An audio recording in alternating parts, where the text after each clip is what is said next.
Hello everyone, in this video I'll discuss the D1 problems of code drift on binary search. So let's look at the very easy problem. You're given an array A of size n, you need to solve q queries. In each query you will be given an integer bi and you need to find the index of the element which is at least bi. If there are several such indices, you need to return the minimum such index. So return -1 if no such index exists. The array is 0 indexed and n and q are the order 5 into 10 to the power 5. So let's look at the first query. The array A is 9, 1. So for 7, the first element which is greater than or equal to 7 is 9. So we'll return 0 as our answer. When bi is equal to 10, we don't have any element which is greater than or equal to 10. So the answer will be -1. Again for 3, the first element which is greater than or equal to 3 is 9. So the answer will be 0 for this case. So the answer for the complete query will be 0, -1, 0. So let's look at the solution. So let's say the array is 3, 1, 5, 4, 2. Now one thing to notice is, if we have an element x and then we have an element y which is lesser, then y will never be an answer to any query. Because for an element g, if y is greater than or equal to g, then definitely g is less than x as well. And in this case, we can simply use x as our answer because its index is lesser. So for example, in this case, 1 will never be an answer, because if we are asked to find the first index of an element which is greater than or equal to 1, we can simply return 3 as our answer. So what we can do is simply ignore the current element if it is lesser than the previous element. So let's make a new list. So initially we'll push the first element 3. Then since 1 is lesser than 3, we'll ignore it. Then we'll push the next element 5. Then since 4 is lesser than 5, we'll ignore it. Then we get 2. Since 2 is lesser than 5, we'll ignore it. So we have a list 3, 5. Now we can actually write the indexes as well, because we need to return the index. So it will be 3, 0 and 5, 2. Let's say we are keeping a pair. First number is the value and the second number is the index. Now one thing you can notice that this array will be sorted, because if the elements are smaller, we are simply ignoring it. So since the array is sorted and now the query bi, we are given a query bi, we can simply do a binary search and find the first number which is greater than or equal to bi. So let's actually solve some query for this case. Let's say we need to find the first, let's say bi was 4. That means we need to find the first index of an element which is greater than or equal to 4. So our binary search will simply return this index. So the first number which is greater than or equal to 4 is 5. And since the array is sorted, this could be done in log of n by binary search. And we will simply return the second value, which is the index. So the index will be 2. And as you can see, the first index which is greater than or equal to 4 is 2. So each query would be done in log n. So the total time complexity will be q into log n, where q are the number of queries. You can do this using some other approach like 2-pointer as well, but binary search is also a valid approach. So let's look at the code to make it more clear. So initialize n as the size of the array and we make a vector of pair. Now the current element is a. If the vector v is empty or the element a, this should be greater than or equal to the last element added to our v vector, then we will simply append the element a with the index I. Now we'll iterate over the queries. Let's say a is our query. So if a is greater than the last element in the vector, we will simply return -1 because we don't have any element which is greater than a in our array. Otherwise, we can use lower bound to find the first element which is greater than or equal to a, and then we'll simply return the index at that position. That is, the index will be contained in the second number of the list because we were pushing number comma index. So now let's look at the second problem, medium problem. You're given a matrix A of size n cross m. You want to maximize the minimum of the matrix A by performing the following operation b number of times. You can select any submatrix of size 1 cross c and increase all the elements by 2. That means you will select a submatrix which is only one row and c columns, c consecutive columns, and you will increase all the elements by 2. You need to return the minimum value of the matrix after performing the operation such that the minimum of the matrix is maximized. Okay, so we want to maximize the minimum value of the matrix and we can do b types of operations. In each operation we can select any submatrix of size 1 cross C and increase all the elements by 2. So let's look at one of the samples. So the first query is A is 2 minus 1 5 and minus 2 3 2. B is 4 and C is 2. That means we can do 4 operations and we will select a submatrix of size 1 cross 2. So let's look at the explanation. So first we will select submatrix minus 2 3 and increase elements by 2 twice. So the final matrix will be 2 comma 7 after doing 2 operations. Then we will select submatrix 7 comma minus 2 and increase elements by 2. The matrix will be 9 comma 0 and all the other elements will be same. Then we will select 2 comma minus 1 and increase elements by 2. So finally we will get 4 1 5 2 9 0 and the minimum element is 0 out of our operations. So let's look at the solution. So let's say our matrix is 3 cross 4 and the elements are any random values 2 3 1 4 1 5 7 6 2 3 4 5 and B is 3, that means we'll do 3 operations, and C is again 3, that means we'll select a submatrix of size 1 cross 3. So do we have any monotonicity in our answer? So if we can reduce the minimum element to X, then we can definitely reduce the minimum element to X minus 1 by doing lesser number of operations. So these are the maximum number of operations. We could do lesser number of operations as well. So there is a monotonicity that if we can get answer X, then we can get all the answer from into X minus 1 and then we'll definitely look for high answer. So what I'll do is, what should be the minimum value initially? What is the lowest value which will have? This will simply be the minimum element of the matrix, and in this case, low will be 1. And what will be the maximum value? So in the worst case, the minimum value can be increased by 2 into B, because in each operation we will add a submatrix by 2. So high will be 1 plus 2 into B, which will be 7 in this case. So our answer will lie between 1 and 7. And now we can simply do a binary search to check if a given answer exists. That means, let's say mid will be 4 in our case. We will check if we could increase the minimum value to 4. If we can increase the minimum value to 4, we will assign 4 as our answer and then we will look for higher answers. That means we'll set low to 5. That is mid plus 1. And in this case, we will just proceed with the binary search. So now the question is, how do we check? So let's actually check for mid equal to 4 in this case. So we want to check if we can reduce the minimum value to 4. So we have 2 3 1 4 1 5 7 6 2 3 4 5. That means we can say that each element should be greater than or equal to 4 for 4 to be minimum.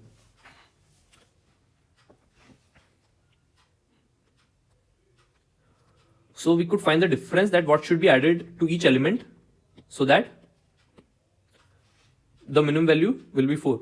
So we should add 2 to the first element, 1 to the next element, 3 to this element and 0 to this element, 3 to this element. We should not add anything as the element is already greater than or equal to 4. Again, we do not need to add anything.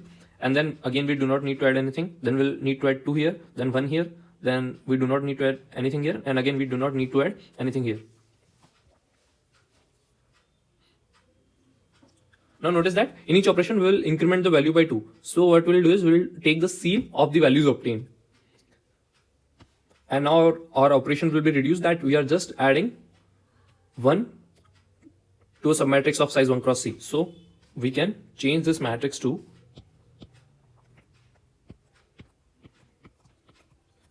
1 1 2 0 2 0 0 0 1 1 0 0. Because in each operation we will add 2 to an element, so we need to do 2 operations including this element, so that this element will be greater than or equal to 3, and when we do 2 operations it will be 4. Now given this matrix, how do we check? So first let's think, what do we need to check? So we need to check if we can perform B operations, whether in each operation we will select a matrix of size 1 cross C and increment all the elements by 1. So since we are only adding over a row, we can solve the problem row by row independently. So now we need to find the minimum number of operations so that we do at least one operation on the first element, at least one operation on the second element, and at least two operations on the third element, and we have no restriction for the fourth element. So how many minimum operations of type 1 cross 3? That means we'll select a submatrix of, and in this case we can say that we'll select a subarray of size 3 and increment all the values by 1. So that can be done greedily actually. So what we'll do is, for the first element, we'll definitely require the number of operations to be the value at that element. That means we'll definitely require one operation. So we'll do one operation here, and that will reduce all of the elements by 1. So we'll get 0, 0, 1, 0. Now we move to the second element. Now we don't require any operation here because we have already done the operation on the previous part, and that reduced the current element as well. So we'll move to the next element. And now we will again require an operation here. But notice that since we require a subarray of size 3, we cannot do an operation here. But we actually don't care about it because we could have just done the operation on some previous index, and that is equivalent to subtracting 1 from here. So let's say we do one operation here as well. So that will reduce 1 here. So we can say that we will require at least 2 operations, so that we do at least one operation here, at least one operation here, at least 2 operations here. So for the first row, we require 2 operations. Now let's find how many operations do we require for the second row. So 2, 0, 0, 0. So as you can see that we will again require at least 2 operations because we need to subtract 2 here. So when we subtract 2 here, we get 0, and then minus 2, minus 2. So since they are less than or equal to 0, we don't need to do any operations. So that also requires 2 operations. Now for 1, 1, 0, 0, let's find how many operations do we require. As you can see, when we do one operation here, we get 0, 0, minus 1, and then all the elements will be less than or equal to 0, so we don't require any further operations. So we can say that we require one operation here. So the total number of operations required are 5, which are more than we can do. So we can only do 3 operations. So 4 cannot be our answer, so we need to look for smaller answers. So we'll set high to mid minus 1. So we'll set high to mid minus 1, which will be 3. Now mid value will be 2. So now we'll check if we can set the middle element to 2. So let's actually build the final matrix directly. So since the middle element should be 2, we will require 0 operations here, 0 here, 1 here, 0 here, 1 here, 0 here, 0 here, 0 here, then 0 here, 0 here, 0 here, 0 here. So for this row, we'll require one operation. For this row, we'll require one operation. For this row, we'll require 0 operations. So the total number of operations required are 2, and we can do at most 3 operations. So we have sufficient number of operations. So we'll set answer to 2. That means we can at least say that 2 will be our answer. Now we'll look for higher answer. That means we'll set low to mid plus 1, which will be 3. Now we'll check for 3. So let's form the matrix for 3.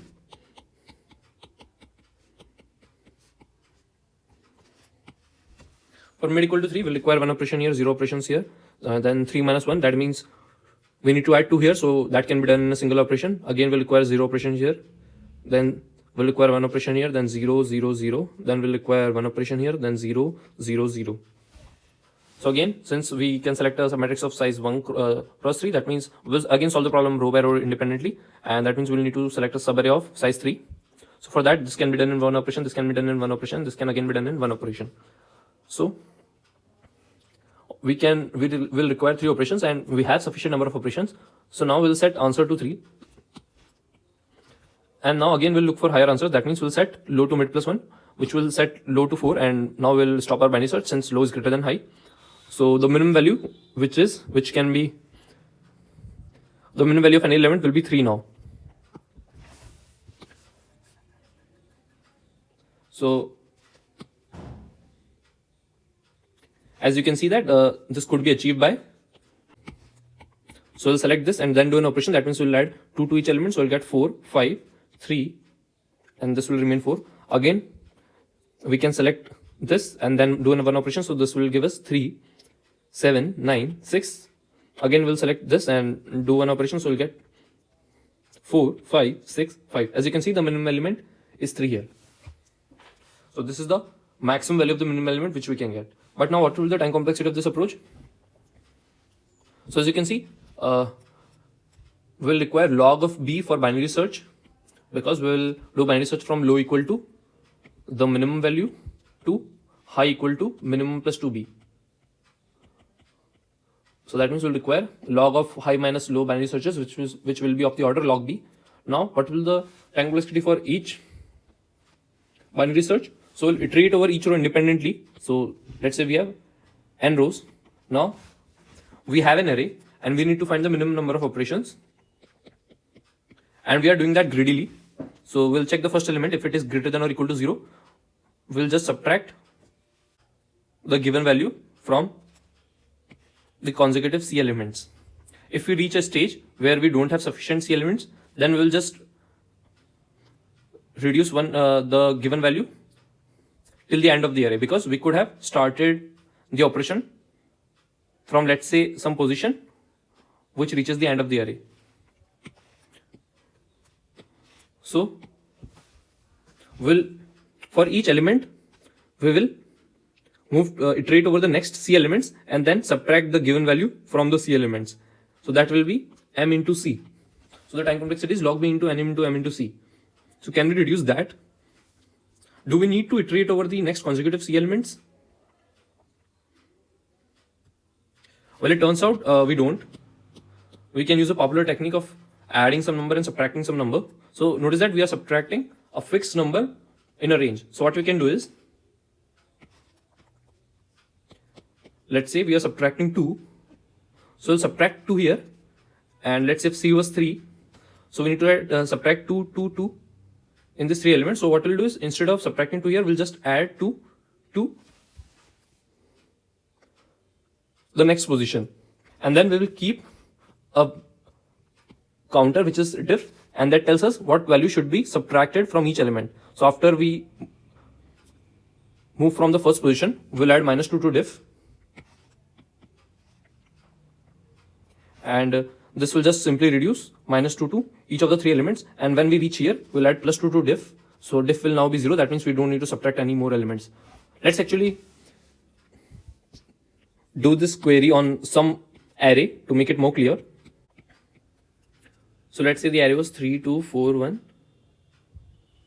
2, 3.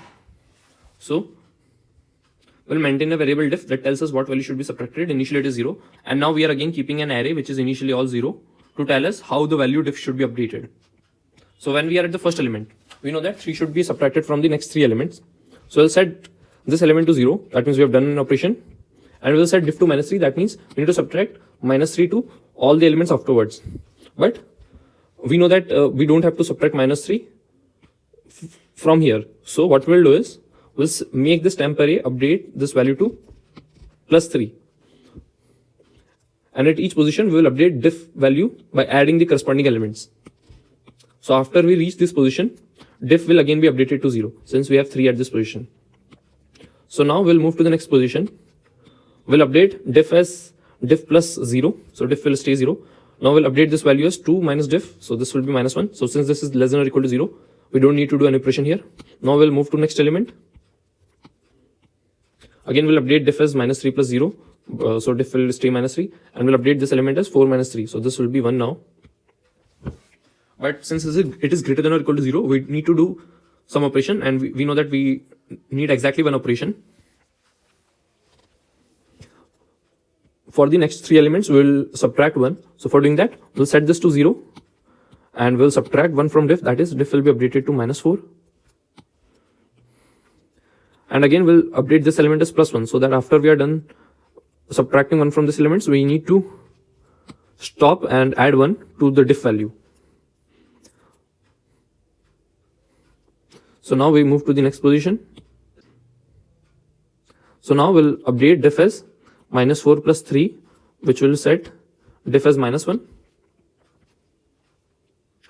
So now we'll update this value as current value plus diff. So this will be set to 0. So since it is not greater than 0, so we don't need to do any operation. So we'll move to the next element. Now we have 2 here. Now we'll update this element as 2 minus diff, 2 plus diff, that is 1. Since this element is greater than 0, so we need to do some number of operation. That means we need exactly one operation. So we'll do one operation and set this to 0. Subtract 1 from diff, and diff will now be minus 2.